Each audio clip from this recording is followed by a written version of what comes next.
Hello everyone, welcome back to my channel. If you are new here, I am Arko Priya and I am pursuing Bachelor's of Travel and Tourism Management. Now I am in the fifth sem and I am working at Vicky Tourism Private Limited. I am a vocal over artist and I love to do adventures and sports. So my lovely and consistent viewers, this is Ghuri Ghuri Bokkhali Part 2. ঘুরে ঘুরে Bakkhali part ওয়ানে কিন্তু আমি already share করে দিয়েছি যে তোমরা কলকাতা থেকে কিভাবে বকখালি পৌঁছাবে, বকখালিতে হোটেল কিভাবে তোমরা চুজ করবে, খাওয়া দাওয়া ইত্যাদি অনেক রকম ডিটেলস কিন্তু আমি পার্ট ওয়ানে অলরেডি শেয়ার করে ফেলেছি।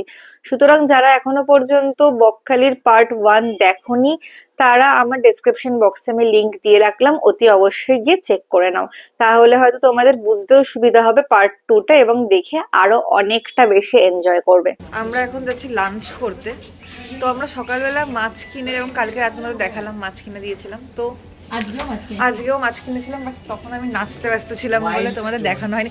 সো আজকে লাঞ্চে ছিল গরম গরম ভাত, মাছ ভাজা, এটা হলো মৌরলা মাছ ভাজা এবং রূপচাঁদা মাছের কিন্তু ঝোল। আর এই খাবারটা বেশ ভালো লাগছিল খেতে দুপুরবেলা, আর আমরা খেয়ে দে কিন্তু দারুণ অ্যাডভেঞ্চারের পথে বেরিয়ে পড়েছিলাম। অ্যাডভেঞ্চার এই জন্যই বললাম, এখন তোমাদের এই জায়গাটা দেখে কিন্তু বেশ মনে হবে যে বাহ সুন্দর গ্রিনারি, এবং মাঝে মাঝে মাটির বাড়ি যেগুলো দেখা যাচ্ছিল শুরুতে, বেশ ভালো লাগছিল, মনোরম একটা দৃশ্য, একটা সুন্দর গ্রাম। বাট বেশ খানিকটা এগিয়ে গেলে, খানিকটা এগানোর পরে কিন্তু সেখানে আর কোনো বাড়িঘর নেই, কারণ এই রাস্তাটা সকালবেলা যতটাই স্বাভাবিক দেখতে লাগুক না কেন, রাতে কিন্তু এই জঙ্গলটা বীভৎস ভয়ঙ্কর হয়ে ওঠে।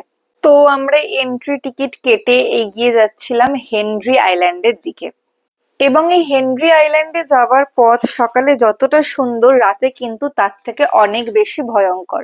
আর এই রাস্তায় নাকি রাত্রির বেলা হানা দেয় শেয়াল, বুনো শূকর, বিষাক্ত সাপ এবং আরো অনেক ভয়ঙ্কর ভয়ঙ্কর জীবজন্তু। ইভেন এই হেনরি আইল্যান্ডেও কিন্তু সূর্যাস্তের পরে কোনো রকম কোন মানুষকে প্রবেশাধিকার দেওয়া হয় না। আর এই আইল্যান্ডে যেতে গেলে আপনাদের চোখে পড়বে প্রচুর ভেড়ি, যেখানে প্রচুর রকমের মাছ চাষ করা হয়। আর এই মাছের ভেড়ি, গাছপালা, গ্রাম, জঙ্গল সব দেখতে দেখতে আমরা লিস্ট পৌঁছে যাই হেনরি আইল্যান্ডে। আর এখানকার সমুদ্র এবং চারপাশের গাছপালা দেখে মনটা ভীষণ খুশি খুশি হয়ে উঠেছিল, আর এত সুন্দর হাওয়া দিচ্ছিল, ভীষণ ভালো লাগছিল। তবে যে কোনো জায়গা যতটাই ভালো লাগুক না কেন, একটা সময়ের পর সেই জায়গাটা ছেড়ে বেরিয়ে আসতে হবেই, কারণ আমাদের কিন্তু জীবনে এক জায়গায় দাঁড়িয়ে থাকলে হয় না, আমাদের জন্য সব সময় ওয়েট করে আছে নেক্সট ডেস্টিনেশন। তাই একটা ডেস্টিনেশন আমাদের যতই পছন্দ হোক না কেন, সেখান দিয়ে বেরিয়ে আসতেই হবে এবং নেক্সট ডেস্টিনেশনের পথে এগাতেই হবে। তো আমাদের নেক্সট ডেস্টিনেশনে তোমাদের নিয়ে যাবোই, তবে পথে কিন্তু আমার মা বেশ কিছু সুন্দর সুন্দর জিনিস লক্ষ্য করেছে, তো সেইগুলো কিন্তু আমি আগে দেখাবো।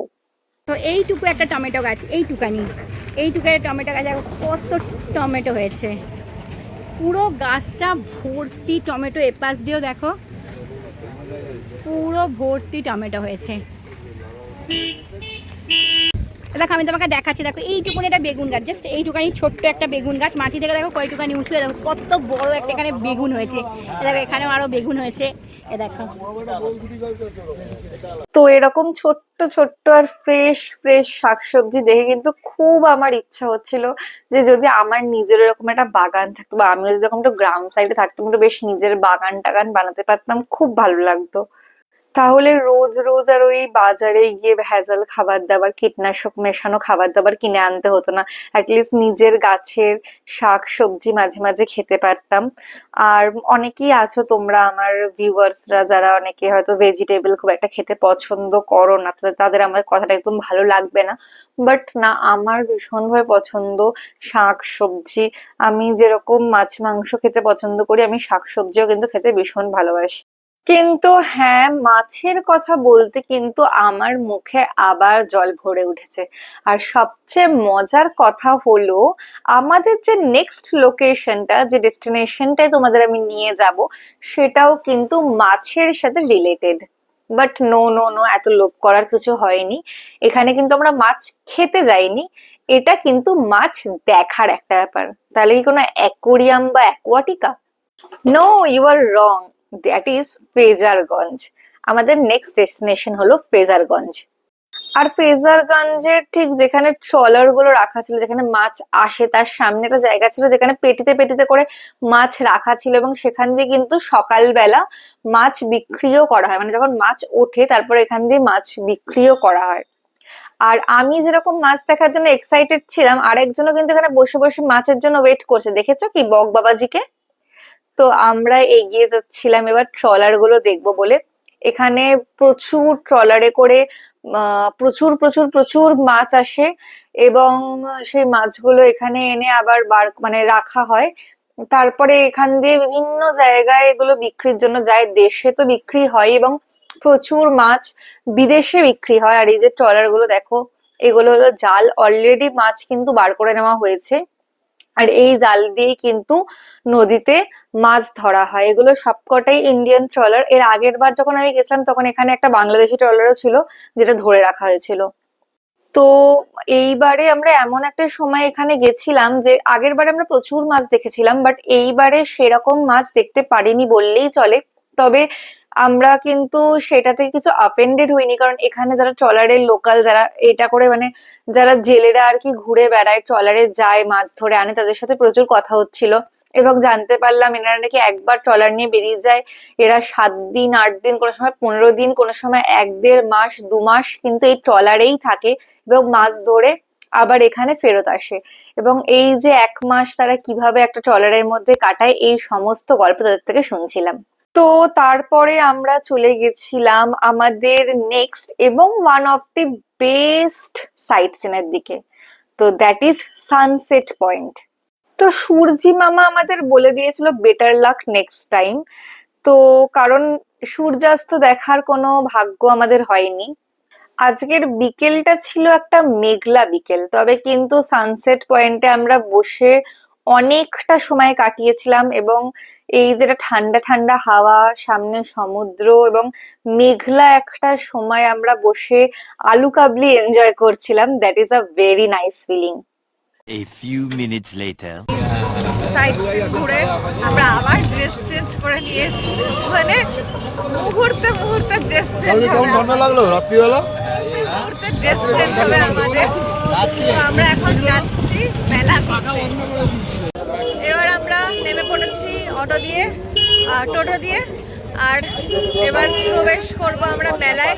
আর পুজোও দেবো, কারণ আগের বারে আমরা এসেছিলাম যখন দাদাইয়ের যেহেতু অপারেশন ছিল এবছরে, তো আমরা পুজো দিয়ে মানে মানত করে গেছিলাম। তো এই বছর আমরা আবার পুজো দিয়ে দেবো। দাদাইয়ের অপারেশনটা সাকসেসফুলি হয়ে গেছে, তো আমরা আবার পুজোতে এসেছি ওই জন্য। আর এটা কিন্তু বকখালিতে বিশাল বড় করে একটা মেলা বসার। এই হলো সেই মন্দির যেখানে আগের বার আমরা পুজো দিয়ে গেছিলাম। তো দাদাইয়ের এবছর ছিল অপারেশন, এবছর না মানে 2025-এই পেসমেকার চেঞ্জ করতে হয়েছিল। তো বড়সড় একটা অপারেশন ছিল, আমাদের বেশ একটা টেনশনও ছিল। আর আমরা এখানে শুনেছিলাম যে এখানকার দেবী মা নাকি প্রচন্ড জাগ্রত, আর আমরা এখানে মানত চেয়ে তখন পুজো দিয়েছিলাম আগের বছরে যখন আমরা এসেছিলাম। আর সে বলেছিলাম যে অপারেশনটা সাকসেসফুল হয়ে গেলে আবার একবার এসে এখানে পুজো দিয়ে যাব। তো যেহেতু দাদাইয়ের অপারেশনটা খুব ভালোভাবে হয়েছে, আর এখন দাদাই বেশ ভালোই আছে, তো তার জন্য আমরা এখানে আবার এসে এইবার পুজো দিলাম। আর এই দেখো, এই হলো হচ্ছে মেলা। আর এখানে কিন্তু এটা বিশাল বড় একটা মেলা বসে। মেলা কিন্তু আমাদের জেনারেশন হোক, সেটা বড় হোক বুড়ো হোক, সবারই কিন্তু একটা প্রিয় জায়গা বলতে পারো। সেটা গ্রামের মেলা হোক, শহরের মেলা হোক, ছোট হোক বড় হোক, রথের মেলা হোক, আর সেটা হোলিরই মেলা হোক না কেন। তবে শহর এবং গ্রামের মেলার মধ্যে কিন্তু অনেক ফারাক আছে, যেটা আমরা বুঝতে পারি। মানে গ্রামের মেলায় গিয়ে আমি বেশ কিছুবার বুঝতে পেরেছি, ওখানে একটা ডিফারেন্ট রকমের ফিলিং হয়, আর শহরে সেটা অন্য রকম। কোনোটাকে ভালো খারাপ বলে কম্পেয়ার করবো না, দুটো দুটো একদম অন্যরকম এবং ভীষণ সুন্দর। আমি এখন খাচ্ছি কফি, না না কফি না, আইসক্রিম, না না আইসক্রিম না, কফি বার आइसक्रीम, कॉफी भी और आइसक्रीम भी।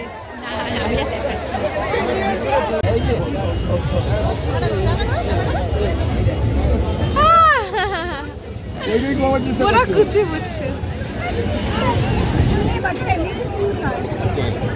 তো আমি যেখানেই যাই এরকম একটা কিউট বাচ্চার সাথে দেখা হয়েই যায়। আর এদেরকে দেখলেই মনে হয় খালি বাড়ি নিয়ে আসি আর এনে খুব খুব খুব চটকাই, খুব আদর করি। আমিও কিন্তু এরকমই একটা সময় কিউট ছিলাম। আরে কিউট ছিলাম কি বলছি, আমি তো এখনো কিউট আছি, কনসিস্টেন্ট কিউট। আর তোমরা জানো আমার যখনই আমি মেলায় গিয়ে মিকি মাউস দেখতে পাই আমার কিন্তু এখনো খুব ইচ্ছা হয় যে আমি মিকি মাউস চড়ি। খুঁজে পেয়েছি। এগুলো কারা? এগুলো কি হয় আমার অর্ক প্রিয়া? মেলায় হারিয়ে গেছিল, খুঁজে পেয়েছি। ওই যে তো আমরা তিনজন নাকি মেলায় হারিয়ে গেছিলাম আর আমার মা আমাদের তিনজন মানে আমাকে, বনুকে আর অয়নকে মেলা দিয়ে খুঁজে পেয়েছে। আর ওই মিকি মাউসের তিনটে মুন্ডু নাকি আমি, বনু আর অয়ন, তিন মূর্তি আমরা সবসময় এক জায়গায়। আর মিষ্টি প্রিয় বাঙালিরা, এই যে তোমাদের জন্য কিন্তু মেলায় আমি দেখিয়ে দিচ্ছি এখানে ভাজা হচ্ছে গরম গরম জিলিপি, মিষ্টি মিষ্টি জিলিপি। মিষ্টি প্রেমিকদের কিন্তু জিলিপি খেতে দারুণ লাগে। আমি মেলায় গিয়ে মানে কিছু মানুষ আছে যারা মাস্ট জিলিপি খাবেই খাবে, তার মধ্যে আমার বোনও কিন্তু একজন, যে জিলিপি খেতে খুব পছন্দ করে। আমিও জিলিপি পছন্দ করি, তবে আমার একটা জিলিপি দিয়ে স্পেশাল আইটেম খুব ভালো লাগে। জিলিপি আর টক দইকে মিক্স করে খেতে আমার খুব ভালো লাগে, এবং এটা কিন্তু বেশ মানে অন্যরকম একটা ইউনিক খেতে লাগে। তো তোমরাও কিন্তু এটা ট্রাই করতে পারো এবং আমাকে জানাতে পারো যে তোমাদের কিরকম লাগলো। এই যে আমি তোমাদেরকে এতক্ষণ ধরে মেলা ঘুরিয়ে দেখাচ্ছি, তাহলে শুধু কি মেলা ঘুরলে হবে? আমার ভিডিওটাকে একটু লাইক করতে হবে না? আরে আমারও তো একটা গিফট চাই তোমাদের এত সুন্দর করে যে মেলা ঘুরিয়ে দেখাচ্ছি। তো চটপট করে আমার ভিডিওটাকে লাইক করে দাও আর কমেন্ট সেকশনে জানাও যে কারা কারা এর আগে বকখালিতে গিয়ে এই মেলাতে গেছো। কারণ বকখালিতে অনেকে গেছো, বাট এই কাঁকড়াবুড়ির মেলাতে কারা কারা গেছো, কাদের এক্সপিরিয়েন্স আছে, তারা সবাই কিন্তু আমাকে কমেন্ট করে জানাও। আর এই মেলাতে কিন্তু অনেকক্ষণ হাঁটাহাঁটি করার পরে আমি হালকা টায়ার্ড হয়ে পড়েছিলাম।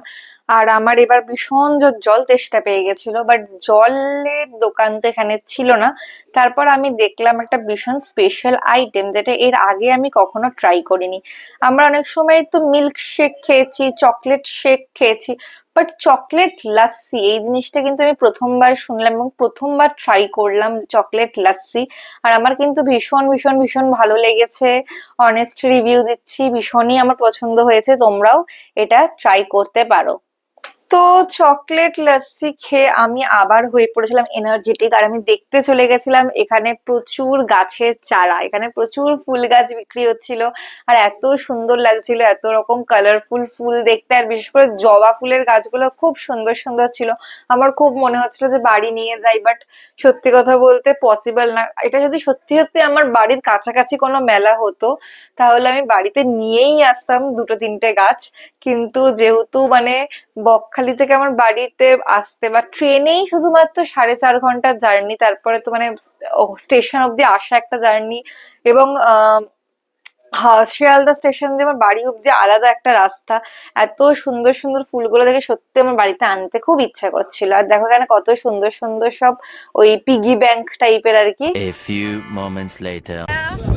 অতিরিক্ত ভাবে মেলা ঘুরে নেওয়ার পর আমরা এখন ফিরছি হোটেলের পথে।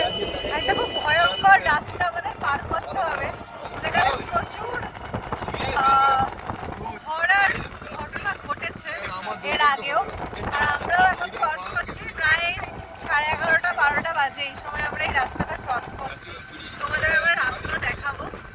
এক তো এরম ভয়ঙ্কর একটা রাস্তা, এই রাস্তা দিয়ে আসতে যে কোনো মানুষের গা ছমছম করবে। আর তার মধ্যে আমরা আবার এখান দিয়ে ক্রস করার সময় সব অপদেবতা, ভূত, প্রেত এইসব গল্প আমার বোন শুনবে বলে বায়না করেছে, আর অয়ন সারা রাস্তায় শোনাতে শোনাতে নিয়ে যাচ্ছে। পুরো খালি রাস্তাটা দেখতে পাচ্ছ। এই রাস্তাতে কিন্তু হরার অনেক রকম ইনসিডেন্ট এর আগে ঘটেছে। পুরো রাস্তাটা খালি, যেহেতু অনেকটা রাত হয়ে গেছে। দেখতে পাচ্ছ আগে পিছিয়ে কিন্তু কোনো গাড়ি নেই, পুরো অন্ধকার। আর আমারও বেশ গা ছমছমই করছে এই রাস্তা দিয়ে যেতে। তবে যেতে তো হবেই, যখন এসেছি একটা জায়গায়, তো হোটেল অবধি তো পৌঁছাতেই হবে। চলো যাওয়া যাক। 2000 years later. তো আমরা হোটেলে পৌঁছে ফ্রেশ হতে হতে মা আমাদের জন্য বানিয়ে ফেলেছিল ডালিয়া। আর আমরা মেলা থেকে নিয়ে এসেছিলাম একটুকুনি বিরিয়ানি এবং একটুকুনি চাউমিন। আর সব মিলিয়ে কিন্তু আমাদের রাতের ডিনারটা বেশ ভালোই হয়েছিল।